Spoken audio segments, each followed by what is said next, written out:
بسم اللہ الرحمن الرحیم السلام علیکم۔ بسم اللہ الرحمن الرحیم السلام علیکم۔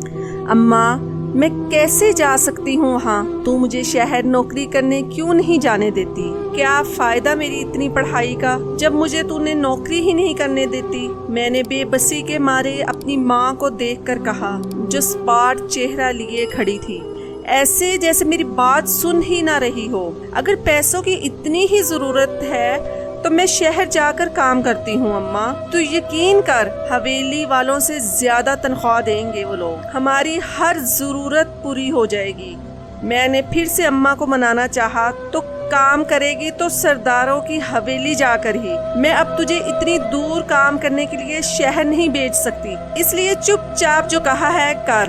اگر پیسوں کی ضرورت نہ ہوتی تو تجھے کبھی کہیں کام کرنے کو نہ کہتی، لیکن اب مجبوری ہے۔ اماں نے مجھے گھوری سے نوازتے ہوئے کہا تو میں پیر پٹک کر کمرے میں جا گھسی اور اماں کو منانے کے طریقے سوچنے لگی، لیکن کوئی طریقہ سمجھ میں نہ آیا۔ حالانکہ میں یہ بھی جانتی تھی کہ اماں ایک بار جو ٹھان لیتی ہے وہ کر کے چھوڑتی ہے، اور اسے کوئی بھی اس کی بات سے ہلا نہیں سکتا۔ کچھ دیر جنجناہٹ اور اکتاہٹ کے بعد وہ ماں کی بات ماننے پر مجبور ہوتی، تیار ہونے لگی کہ سرداروں کی حویلی جا کر کام کرنے کے علاوہ اس کے پاس اور کوئی چارہ نہیں تھا۔ میرا نام قمر ہے اور میں ایک 20 سال کی بے حد خوبصورت سی لڑکی ہوں، جو نہ صرف خوبصورت ہو بلکہ بے حد شوق اور چنچل بھی تھی۔ مجھے پڑھنے کا بے حد شوق تھا، یہی وجہ تھی کہ میرے ماں باپ نے اپنی غربت کے باوجود مجھے پڑھنے کے لیے شہر میں بھیج دیا، تاکہ میں اپنا پڑھنے کا شوق پورا کر سکوں۔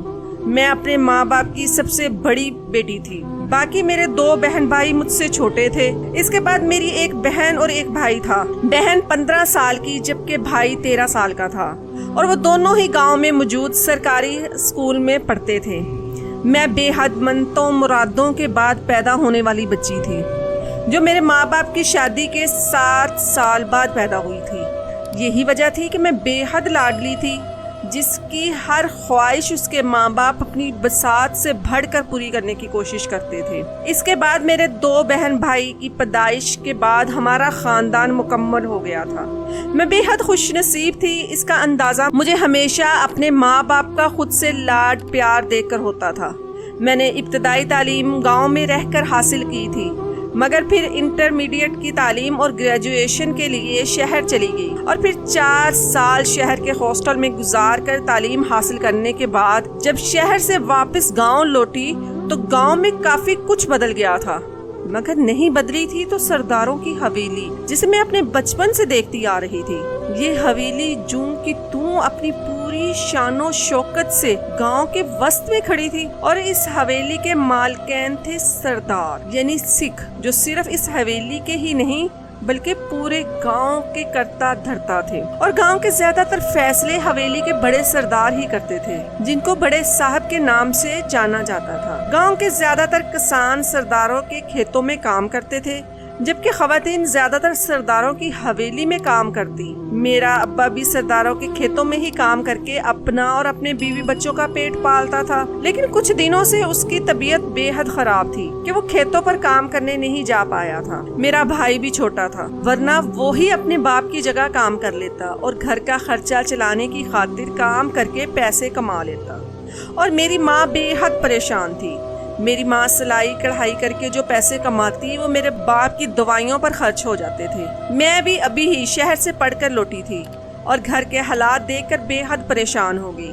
میں نے فیصلہ کیا تھا کہ میں واپس شہر لوٹ جاؤں گی اور وہاں جا کر کام کر کے پیسے کما کر گھر بھیجوں گی، تاکہ ہمارے گھر کے حالات سنبھل سکیں اور پیسوں کی جو ضرورت ہے وہ پوری ہو سکے، کیونکہ یہاں گاؤں میں کام کر کے مجھے اتنے پیسے نہیں مل سکتے تھے کہ ہم اپنی ضروریات پوری کر سکتے۔ میرا باپ اچانک بیمار پڑ گیا اور ہمیں اچانک ہی پیسوں کی ضرورت پڑ گئی۔ تبھی میں واپس شہر جانا چاہتی تھی، لیکن میری ماں نے مجھے واپس شہر جانے سے روک دیا کہ میں نہیں چاہتی کہ وہ پھر سے گھر سے اتنی دور جائے اور وہاں جا کر سر کھپائی والا کام کرے۔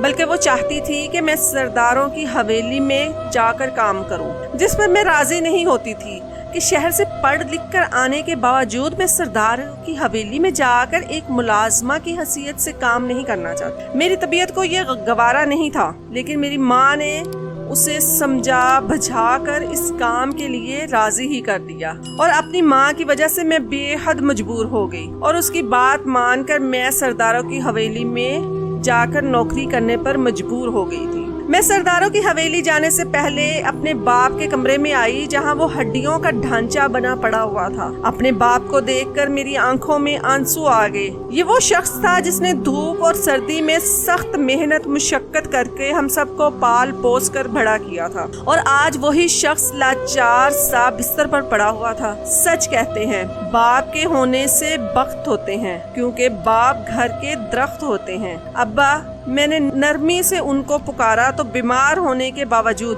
ابا نے میری طرف مسکرا کر دیکھا۔ میں اپنے باپ کے قریب چلی آئی اور ان کا کمزور و نحیف سا ہاتھ تھام لیا۔ فکر مت کر ابا، سب کچھ ٹھیک ہو جائے گا۔ چاہنے کے باوجود میں اپنی آواز کو نم ہونے سے روک نہ سکی۔ تو دھیان سے اور بے فکر ہو کر جا، اور میرے لیے زیادہ پریشان نہ ہوا کر، ہم سب کا رب رکھا ہے۔ میرے ابا نے کمزوری کے باعث بے حد دھیمے اور کپکپاتے ہوئے لہجے میں کہا تو میں نے سر ہلا دیا کہ رب ہی تو ہم سب کا وارث ہے۔ میں اپنے ابا سے چند مزید باتیں کر کے ان کے کمرے اور پھر گھر سے باہر نکل آئی۔ اگر ہمیں اچانک پیسوں کی ضرورت نہ آن پڑتی تو میں کبھی بھی سرداروں کی حویلی نوکری کرنے نہ جاتی۔ شاندار اور اپنی مثال آپ ہونے کے باوجود مجھے وہ حویلی بے حد پر اصرار اور عجیب لگتی تھی، لیکن مجبوری کا نام شکریہ کے تحت میں وہاں جانے پر مجبور ہو گئی اور جلد ہی پیدل ہی چلتی ہوئی سرداروں کی حویلی پہنچ گئی۔ پہلے تو چوکیدار نے مجھے اندر نہ جانے دیا، لیکن جب میں نے بتایا کہ میں یہاں نوکری کرنے کی غرض سے آئی ہوں تو میرے لیے حویلی کا دروازہ کھول دیا گیا۔ میں کچھ جھجکتی ہوئی اندر چلی آئی، کیونکہ میرا پہلی بار سرداروں کی حویلی آنا ہوا تھا۔ اندر آنے کے بعد میری آنکھیں کھلی کی کھلی ہی رہ گئیں، کیونکہ حویلی بے حد بڑی اور خوبصورت تھی، اور جتنی خوبصورت باہر سے نظر آتی تھی اس سے بڑھ کر شاندار اور شان و شوکت والی تھی۔ میں حیران و پریشان ہو کر آگے ہی آگے بڑھتی جا رہی تھی، یہاں تک بے اندھا دھند اور لاپرواہی سے چلتے ہوئے ایک عورت سے ٹکرا گئی جو اپنے حلیے سے مجھے ملازمہ ہی لگی تھی۔ کون ہو تم اور یہاں کیا کر رہی ہو؟ اس خرانٹ سی ملازمہ نے مجھ سے کرخت لہجے میں پوچھا تو میں نے اسے بتایا کہ میں یہاں نوکری کے لیے آئی ہوں۔ میرے اس جواب پر اس ملازمہ نے مجھ سے میرے بارے میں چھوٹے موٹے سوالات یوں جیسے میرا انٹرویو کر رہی ہو، اور پھر میرا سر سے پیر تک گہری نظروں سے جائزہ لیا، جس پر میں ایک پل کو گھبرائی، مگر پھر اس نے مجھے کام دینے کا وعدہ کر کے دوسری ملازمہ کے ساتھ کچن کی طرف روانہ کر دیا کہ آج میں کچن میں کام کروں گی۔ دوسری ملازمہ کے ساتھ کچن کی طرف روانہ کر دیا، آج میں کچن میں کام کروں گی۔ دوسری ملازمہ جس کے ساتھ میں کچن میں آئی تھی اس نے مجھے بتایا کہ وہ سارے ملازموں اور ملازماؤں کی ہیڈ ملازمہ تھی، اور وہی طے کرتی تھی کہ کسے کون سا کام دینا ہے، کسے کام پر رکھنا ہے اور کسے نہیں۔ میں سر ہلا کر اس ملازمہ کے ساتھ کام کرنے لگی، اور پھر باتوں ہی باتوں میں اس سے اس کے بارے میں پوچھ بھی رہی۔ وہ بھی اسی گاؤں کی تھی اور پیسے کمانے کی غرض سے یہاں کام کرتی تھی۔ سرداروں کی حویلی کا ایک اصول یہ بھی تھا کہ یہاں پر جتنی بھی ملازمائیں کام کرتی تھیں وہ ساری کی ساری رات کو اسی حویلی میں رکتی تھی، اور کسی کو بھی اپنے گھر جانے کی اجازت نہیں تھی۔ مجھے یہ اصول عجیب تو لگا، لیکن پھر میں نے سر جھٹک دیا کہ چلو یہ بھی اچھا ہے، مجھے یہاں سے کھانا وغیرہ مل جایا کرتا تھا تو میرا گھر پر خرچہ بھی نہ ہوتا اور کچھ نہ کچھ بچت ہو جاتی۔ ہیڈ ملازمہ نے میرے کہنے پر مجھے آدھی تنخواہ ایڈوانس میں دے دی، جس سے میں نے اپنے گھر بھجوا دیا تاکہ ان کی ضروریات پوری ہو سکے۔ میرے ساتھی ملازمہ نے جب یہ سنا کہ میں شہر سے پڑھ کر آئی ہوں اور پھر سرداروں کی حویلی میں کام کر رہی ہوں تو وہ کچھ حیران ہوئی، مگر جب میں نے اپنی مجبوری کا بتایا تو ان کی یہ حیرانی بھی زائل ہو گئی۔ میں بھی اپنا کام میں دلچسپی لے کر کرنے لگی تاکہ اچھے سے کام کروں اور کسی کو مجھ سے شکایت نہ ہو۔ میں نے سوموار سے کام شروع کیا تھا اور آج بدھ کا دن آ پہنچا تھا۔ سرداروں کی اس حویلی میں بے حد ملازمین تھے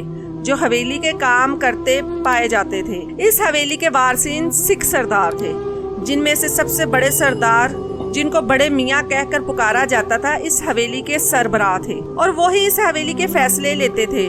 جبکہ باقی ان کے چھوٹے بھائی، ان کی بیویاں، بچے تھے، جبکہ بڑے صاحب کی بھی ایک بیوی اور 5 سے 6 بچے تھے، جن میں سے کچھ شادی شدہ تھے اور اپنی بیوی بچوں کے ساتھ اسی حویلی میں رہتے تھے۔ لیکن ایک بات تعجب کی تھی کہ نہ ہی بڑے صاحب کی کوئی بیٹی تھی اور نہ ہی اس کے بھائیوں کی کوئی بیٹی تھی، بلکہ سب کے سب بیٹے ہی تھے، جن میں سے کچھ شادی شدہ تھے، کچھ ابھی نابالغ تھے اور کچھ بلوغت تک پہنچ چکے تھے۔ اتنے زیادہ افراد ہونے کی وجہ سے حویلی میں ہر وقت چہل پہل سی لگی رہتی۔ یہی وجہ تھی کہ وہاں ملازمین کی تعداد بھی زیادہ تھی۔ مجھے بھی اب یہاں کام کرنا اچھا لگنے لگا تھا، کیونکہ یہاں کسی قسم کی سختی یا روک ٹوک نہیں تھی، نہ ہی بلا وجہ ملازمین کو ڈانٹا ڈپٹا جاتا تھا۔ لیکن ہیڈ ملازمہ ضرور اپنے عہدے کا استعمال کر کے سبھی ملازمین پر روب جھاڑ کرتی تھی۔ یہی وجہ تھی کہ سب ملازمین اس سے دب کر رہتے تھے۔ آج بھی کام کاج سے فارغ ہونے کے بعد میں اپنے کمرے میں کچھ دیر آرام کرنے کی غرض سے آ گئی۔ یہ ملازمین کے بڑے کوارٹروں میں سے ایک کوارٹر تھا، جہاں ایک کمرہ مجھے دیا گیا تھا، لیکن مجھ سے پہلے یہاں ایک اور ملازمہ رہتی تھی، جس سے میری اچھی خاصی دوستی ہو گئی تھی۔ اس کا اخلاق اور فطرت کافی اچھی تھی، یہی وجہ تھی کہ میرا یہاں دل لگ گیا تھا۔ میں کمرے میں آئی تو وہ مجھے کچھ پریشان اور گھبرائی ہوئی سی لگی۔ کیا ہوا ہے؟ میں نے حیرانگی سے پوچھا تو اس نے اڑی اڑی رنگت لیے میرے طرف دیکھا۔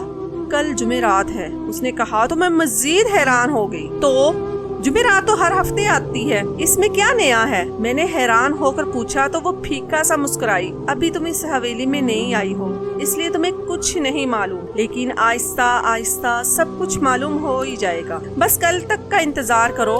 اتنا کہہ کر وہ رخ اور کروٹ بدل کر سونے کے لیے لیٹ گئی۔ مجھے اس کی باتوں اور پراسرار مسکراہٹ پر کچھ تعجب تو ہوا، لیکن پھر میں ہر سوچ کو ذہن سے جھٹک کر سونے کے لیے لیٹ گئی کہ کام کی وجہ سے میں بہت تھک چکی تھی۔ کچھ ہی دیر میں گہری نیند میں اتر چکی تھی اور ہر چیز سے بے نیاز ہو گئی تھی۔ اگلے دن میں معمول کے مطابق صبح ہی صبح اٹھ بیٹھی اور پھر تازہ دم ہو کر کھانا کھا کر حویلی کے اندرونی حصے کی طرف بڑھ گئی۔ لیکن آج حویلی کے اندر ایک عجیب سی سوگوار سی کیفیت چھائی ہوئی تھی۔ ایسا لگ رہا تھا جیسے مرگ کی کیفیت چھائی ہو۔ پہلے جو رونق اور چہل پہل ہوتی تھی آج وہ نہیں تھی، جس پر مجھے تعجب بھی ہوا۔ مجھے سمجھ میں نہیں آیا اس سب کی کیا وجہ تھی۔ تبھی میں نے اپنے ساتھی ملازمین سے پوچھا، مگر ان سب نے مجھے گھوری سے نواز کر خاموش کر دیا، جس پر دبک کر ایک کونے سے لگ گئی۔ لیکن تبھی باہر بے انتہا شور مچا۔ ایسا لگ رہا تھا کہ حویلی میں کہرام برپا ہو گیا ہے۔ سب لوگ باہر کی جانب بھاگنے لگے، مگر تبھی کچھ آدمی ایک چارپائی اٹھائے اندر آئے، جسے دیکھ کر لگ رہا تھا جیسے اس پر کوئی میت رکھی گئی ہو، اور میرا گمان درست ثابت ہوا جب اس چارپائی کو حویلی کے وسیع ہال کے وسط میں رکھ دیا گیا، اور اس چارپائی پر میں نے دیکھا کہ وہاں سچ میں ایک میت ہی تھی، جو کہ ایک لڑکی کی تھی۔ حویلی کے سبھی لوگ پوری طرح رو رہے تھے، جیسے وہ نہ جانے ان کی بہت عزیزہ ہو۔ کافی دیر اس لڑکی کی میت کو ہال میں رکھا گیا اور سبھی لوگ روتے رہے، اور پھر اس لڑکی کی میت کو اٹھا کر بڑے صاحب کے کمرے میں لے جایا گیا اور وہاں رکھ دیا گیا۔ اس لڑکی کی میت کفن میں لپٹی ہوئی تھی، لیکن نہ ہی اس کا غسل ہوا، نہ ہی دفن کیا گیا، بلکہ اس لڑکی کی میت کو بڑے صاحب کے کمرے میں رکھ دیا گیا۔ بڑے صاحب کا کمرہ میں نے آج تک نہیں دیکھا تھا، نہ ہی وہاں کسی کو جانے کی اجازت تھی، اور اجازت کیوں نہ تھی میں بھی نہیں جانتی تھی، لیکن میں نے سنا تھا کہ بڑے صاحب کا کمرہ حویلی کے بھی کمروں سے زیادہ بڑا تھا۔ رفتہ رفتہ سب ملازمین اپنے اپنے کاموں میں مشغول ہو گئے، اور پھر میں بھی اپنے کمرے میں چلی آئی۔ میری ساتھ والی ملازمہ سے جب میں نے پوچھا کہ وہ اس میت کے بارے میں بات کر رہی تھی، تو وہ بولی کہ ہاں، اور ایسا پہلی بار نہیں ہوا، بلکہ ہر جمعرات کو شہر سے ایک لڑکی کی میت آتی ہے اور حویلی والے یوں ہی روتے رہے ہیں۔ اس نے بتایا تو میں بے یقین رہ گئی کہ ایسا کیسے ہو سکتا ہے، اور وہ لڑکی تھی کون جس کے لیے حویلی والے رو رہے تھے؟ میں نے اس سے پوچھنا چاہا، لیکن پھر سر جھٹک گئی اور گہری نیند سو گئی، جبکہ وہ دوسری ملازمہ ساری رات بڑبڑاتی رہی۔ اگلے دن سب کچھ معمول کے مطابق تھا، لیکن میں نے اس لڑکی کی میت کو بڑے صاحب کے کمرے سے نکلتے یا کسی کو نکالتے نہیں دیکھا، جس پر مجھے حیرانی کے ساتھ تعجب بھی ہوا۔ خیر، یہ قصہ گزر گیا اور سب کچھ معمول پر آتا گیا اور دن پہ دن گزرتے رہے، اور کرتے کرتے پھر سے اگلی جمعرات کا دن آ گیا، اور جمعرات کے دن پھر سے حویلی والے رونے لگے، جبکہ ایک لڑکی کی میت سرداروں کی حویلی لائی گئی، اور پھر اس لڑکی کی میت کو بڑے صاحب کے کمرے میں لے جایا گیا اور وہاں رکھ دیا گیا۔ مجھے اب تجسس ہونا شروع ہو گیا تھا کہ ایسا کیوں ہو رہا ہے۔ اس کو بڑے صاحب کے کمرے میں رکھنے کے بعد پھر سے سب کچھ معمول پر آتا رہا، لیکن اب مجھے بے حد تجسس ہو رہا تھا کہ میں کسی نہ کسی طرح اس بارے میں جان لوں، اور میرے اس تجسس میں تیسری جمعرات بھی آ گئی، اور پھر تیسری لڑکی کی میت گھر آتے ہی پھر سے حویلی والے رونے لگے، اور پھر اس تیسری لڑکی کی میت کو بھی بڑے صاحب کے کمرے میں رکھ دیا گیا۔ میرا تجسس اب عروج پر پہنچ چکا تھا۔ گاؤں میں رہتے ہوئے بھی میں نے کبھی سرداروں کی حویلی میں اس طرز کا کوئی واقعہ نہیں سنا تھا، یا شاید حویلی سے ایسی کوئی خبر باہر نکلنے ہی نہیں دیا جاتا تھا۔ رات کو کمرے میں آ کر میں نے اپنی ساتھ والی دوسری ملازمہ سے پوچھا کہ ایسا کیوں ہے کہ ہر جمعرات کے دن ہی ایک لڑکی کی میت شہر سے آتی ہے اور اسے بڑے صاحب کے کمرے میں رکھ دیا جاتا ہے۔ میں یہ سب جاننا چاہتی تھی، کیونکہ مجھے بے حد تجسس ہو رہا تھا کہ آخر ایسا کیوں ہے۔ اور یہی سوال جب میں نے دوسری ملازمہ سے کیا تو اس نے مجھ سے کہا کہ یہ بہت بڑا راز ہے، اس کے بارے میں تجسس نہ کر۔ اس نے مجھے کچھ نہیں بتایا، لیکن وہ دوسری ملازمہ ساری رات بس یہی کہتی رہتی کہ یہ بہت بڑا راز ہے، اس کا تجسس مت کر۔ لیکن اب مجھے بے حد تجسس ہو گیا تھا۔ تبھی میں نے فیصلہ کیا کہ میں اس بارے میں سب کچھ جان کر ہی رہوں گی، کیونکہ مجھے اس راز کو جاننے کا تجسس ہو گیا تھا، اور اب مجھے اس راز کو جاننا ہی تھا۔ اب مجھے اگلے جمعرات کا انتظار تھا کہ کب جمعرات آئے، اس لڑکی کی میت کو حویلی میں لایا جائے، اور کب اس میت کو بڑے صاحب کے کمرے میں رکھ دیا جائے۔ اور جیسے ہی وہ میت بڑے صاحب کے کمرے میں رکھی جاتی، چھپکے سے جا کر اس میت کو دیکھتی کہ آخر حویلی والوں کا اس لڑکی سے کیا تعلق ہوتا ہے جو ہر جمعرات کو شہر سے آتی ہے، اور اس میت کے ساتھ ہوتا کیا ہے، اور وہ بڑے صاحب کے کمرے میں کیوں رکھی جاتی ہے۔ اپنے فیصلے پر عمل کرنے کی پکی مہر لگاتے ہوئے میں سو گئی، اور پھر سے اگلے دن جاگ کر آنے والی جمعرات کا انتظار کرنے لگی، جو اپنے وقت پر آ بھی گئی تھی، اور اس دن بھی جمعرات تھا جب شہر سے ایک لڑکی کی میت لائی گئی، اور پھر اسے دیکھتے ہی سارے حویلی والے رونے لگے۔ کچھ ہی دیر میں اس لڑکی کی میت کو بڑے صاحب کے کمرے میں لے جایا گیا، جو کفن میں ملبوس تھی۔ سب کا دھیان اس میت سے ہٹا تو میں نے چھپکے سے سب پر نگاہ دوڑوا کر جائزہ لیا کہ کوئی میری طرف متوجہ تو نہیں، لیکن سبھی اپنے اپنے کاموں میں مشغول ہو گئے تھے، جس پر میں نے سکون بھرا سانس بھر کر بڑے صاحب کے کمرے کی طرف بڑھی، لیکن یہ دیکھ کر دھنگ ہی رہ گئی کہ بڑے صاحب کا کمرہ پورے کا پورا خالی تھا، اور کمرے کے وسط میں سیمنٹ کا ایک بھٹا سا بنا ہوا تھا، جس کے اوپر اس لڑکی کی کفن میں لپٹی ہوئی میت رکھی ہوئی تھی۔ باقی پورا کمرہ خالی تھا، جس پر مجھے حیرت بھی ہوئی کہ وہ باقی میتیں کہاں گئی جو شہر سے ہر جمعرات کو یہاں سرداروں کی حویلی میں لائی جاتی تھی، اور پھر انہیں بڑے صاحب کے کمرے میں رکھ دیا جاتا تھا۔ میں جتنا سوچتی جا رہی تھی اتنا ہی الجھتی جا رہی تھی، لیکن مزید الجھنے کا میرے پاس وقت بھی نہیں تھا۔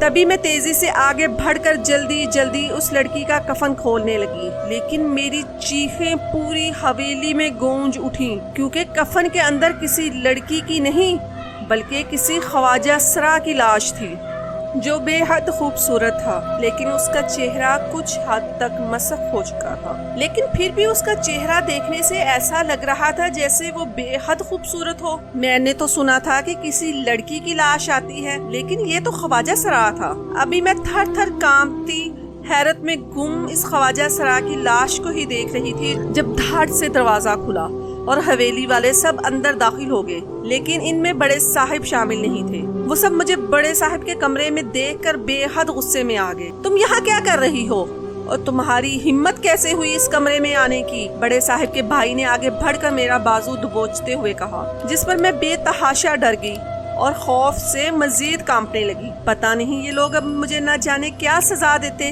کچھ یہ خوف اور کچھ کفن میں لپٹے اس خواجہ سرا کا چہرہ میری نظروں کے سامنے سے ہٹ ہی نہیں رہا تھا۔ یہ سوچ کر میری جان نکلنے لگی کہ اب یہ لوگ میرے ساتھ نہ جانے کیا کریں گے۔ وہ سبھی لوگ مجھے بے حد غصے سے دیکھ رہے تھے کہ اچانک میں نے کن اکھیوں سے بڑے صاحب کے بھائی کو دیکھا، جس نے میرا بازو سختی سے دبوچ رکھا تھا اور مجھ سے باز پرس کر رہا تھا۔ میں نے تیزی سے اسے دھکا دیا اور پھر کمرے سے باہر کی طرف بھاگتے ہوئے میں مسلسل چیخ رہی تھی، جس پر سبھی ملازمین حیرت سے مجھے دیکھ رہے تھے۔ میں نے چیخ کر بھاگتے ہوئے پیچھے دیکھا، بڑے صاحب کے پوتے میرے پیچھے مجھے پکڑنے کی غرض سے ہی آ رہے تھے۔ میرا دل اچھل کر حلق میں آ گیا اور تبھی پیچھے دیکھ کر آگے کی طرف اندھا دھند بھاگتے ہوئے میں سامنے کسی سے جا ٹکرائی۔ میں نے حلق کے بل چلا کر سامنے دیکھا تو سامنے بڑے صاحب کھڑے تھے، جو اسپاٹ چہرہ لیے مجھے ہی دیکھ رہے تھے۔ بڑے صاحب کو اپنے سامنے دیکھ کر میرا رنگ اڑا اور میں خوف سے اپنے ہوش و حواس کھو کر وہیں زمین بوس ہو گئی۔ اس کے بعد کیا ہوا کیا نہیں میں نہیں جانتی، لیکن جب مجھے ہوش آیا تو میرا سر بے حد بھاری ہو رہا تھا۔ ایسا لگ رہا تھا جیسے کسی نے میرے سر پر ٹنوں من کے حساب سے بوجھ لاد دیا ہو۔ میں نے اپنے سر کو تھام کر دباتے ہوئے اٹھنا چاہا، مگر تبھی میری نگاہ کمرے پر پڑی تو میں چونک اٹھی۔ یہ سجا سجایا بے حد شاندار اور خوبصورت کمرہ تھا، جس میں اعلیٰ پائے کا فرنیچر تھا اور باقی ہر چیز بے حد خوبصورت تھی اور نفاست سے سیٹ کی گئی تھی۔ مجھے کمرے کو دیکھ کر ہی اندازہ ہو گیا کہ یہ سرداروں کی حویلی کا ہی کمرہ ہے، کیونکہ پورے گاؤں میں کوئی اتنا شاندار گھر نہیں تھا جس کا ایسا اعلیٰ کمرہ ہوتا۔ یہ احساس ہوتے ہی کہ میں حویلی کے ہی کسی کمرے میں موجود ہوں، میرے رنگ پہ خوف کی ایک اور تیز سی لہر دوڑ گئی۔ اب تو مجھے یقین ہو گیا تھا کہ سردار مجھے زندہ نہیں چھوڑیں گے، بلکہ ان کے بنائے گئے اصولوں کی خلاف ورزی کرنے پر وہ مجھے سخت سے سخت سزا دیں گے، جسے شاید میں سہ بھی نہ پاؤں، اور اگر مجھے سزا سے بچنا ہے تو جلد سے جلد یہاں سے نکلنا تھا۔ یہی سب سوچتے ہوئے میں تیزی سے خود کو سنبھال کر اٹھی اور دروازے کی طرف بڑھی، مگر ابھی میں نے 2 ہی قدم آگے بڑھائے تھے جب اچانک کمرے کا دروازہ کھلا اور کوئی اندر داخل ہوا، لیکن آنے والے کو دیکھ کر میرا اوپر کا سانس اوپر اور نیچے کا سانس نیچے ہی رہ گیا، کیونکہ آنے والا کوئی اور نہیں بلکہ بڑے صاحب تھے، جو کمرے میں داخل ہو کر اپنے پیچھے دروازہ بند کر چکے تھے، جس پر میرا رنگ خوف کے مارے مزید زرد پڑ گیا کہ نہ جانے بڑے صاحب نے دروازہ کیوں بند کیا تھا اور اب وہ میرے ساتھ نہ جانے کیا کرنے والے تھے۔ میں خوف کے مارے کانپتی ہوئی پیچھے کو کھسکی تاکہ ان کی پہنچ سے دور ہو سکوں۔ مجھے معاف کر دیں، میں آئندہ آپ کے کمرے میں نہیں جاؤں گی، ایک بار معاف کر دیں بڑے صاحب، میں کسی کو نہیں بتاؤں گی کہ میں نے آپ کے کمرے میں کیا دیکھا، مجھے یہاں سے جانے دے، میرا باپ بیمار ہے، رحم کریں مجھ پر۔ میں نے ان کے اسپاٹ چہرے کو دیکھتے ہوئے ہاتھ جوڑ کر روتے ہوئے التجا کی تاکہ وہ مجھے کوئی نقصان نہ پہنچائے۔ بیٹھ جاؤ، بڑے صاحب نے کہا تو میں ان کے نرم و ملائم لہجے پر الجھی اور پھر ان کے اشارے پر بیڈ کے کنارے ٹک گئی، لیکن میرا جسم اب بھی خوف سے کانپتا جا رہا تھا۔ بڑے صاحب میرے سامنے کرسی گھسیٹ کر بیٹھے اور باغور میرا چہرہ دیکھنے لگے، جس پر میں بہت حیران ہوئی۔ میرے کمرے میں کیوں گئی تھی تم؟ بڑے صاحب نے پوچھا تو میں نے اپنا خشک پڑتا حلق کو تر کیا۔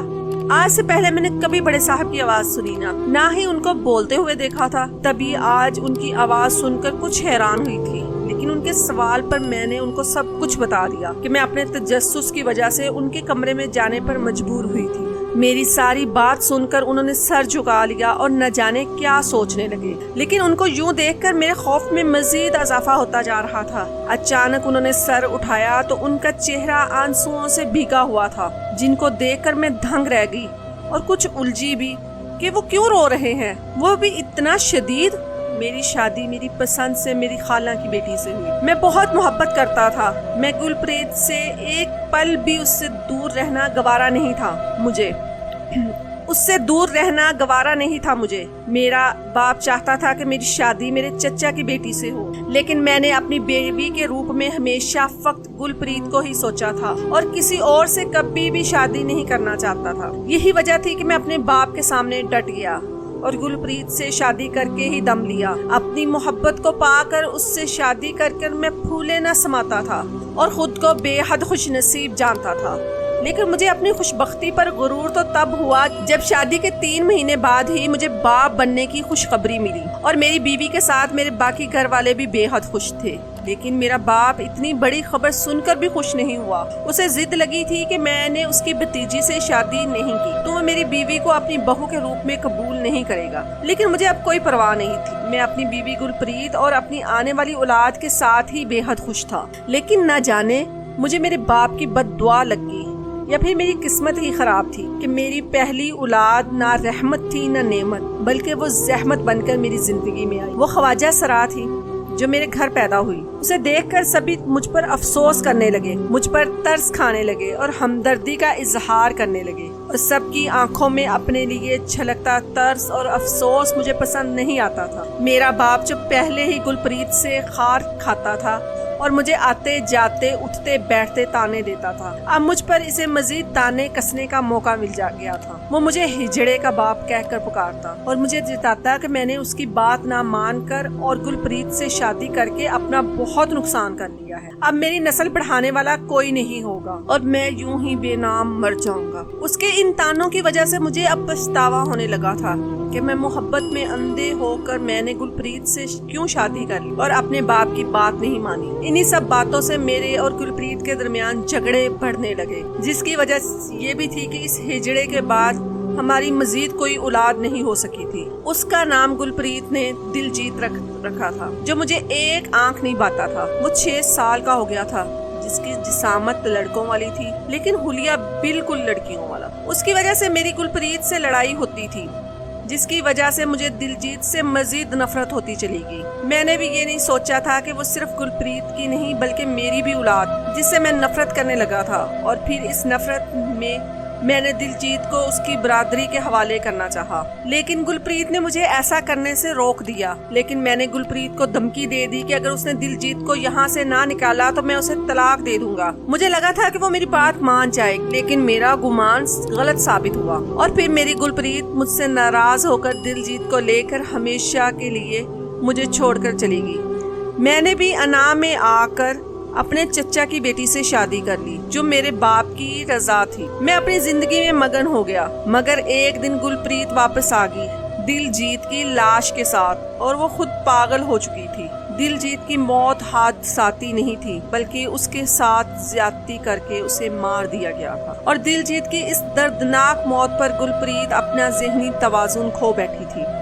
وہ کسی کو نہیں پہچانتی تھی سوائے دلجیت کے۔ دلجیت کا یہ حال میری وجہ سے ہوا تھا۔ اگر میں اسے اپنے گھر سے نہ نکالتا بلکہ اپنا لیتا اور اس کی اچھی پرورش کرتا تو ایسا کبھی نہ ہوتا۔ میری دوسری بیوی سے میرے بیٹے تھے مگر بیٹی نہ ہوئی، جس کی وجہ سے مجھے شدید خواہش تھی۔ مجھے دلجیت کی موت کا پچھتاوا تھا۔ تبھی میں نے اپنا کمرہ خالی کر کے وہاں اس کے لیے قبر بنوا کر وہاں دفن کر دیا، اور روز رات کو وہیں سوتا، اس سے ڈھیروں باتیں کرتا، مگر اب یہ سب بے سود تھا۔ گلپریت مجھے ایسے دیکھتی تو کہکے لگاتی اور اس سب کا ذمہ دار مجھے قرار دیتی، جو کہ سچ بھی تھا۔ دلجیت کی موت کے 1 مہینے بعد وہ بھی مر گئی، مگر جاتے جاتے بد دعا دے گی کہ میرے خاندان میں کبھی بیٹی پیدا نہیں ہوگی، اور ایک ماں کی بد دعا کبھی رد نہیں ہوتی۔ اس کی بد دعا قبول ہوئی، اور اس کے بعد خدا نے کبھی اس حویلی میں اپنی رحمت نہیں اتاری۔ ان کے جیتے جی کسی کو ان کی قدر نہ ہو سکی، مگر ان کے مرنے کے بعد سبھی ان کی یاد میں آنسو بہاتے۔ میرا باپ جسے دلجیت سے نفرت تھی،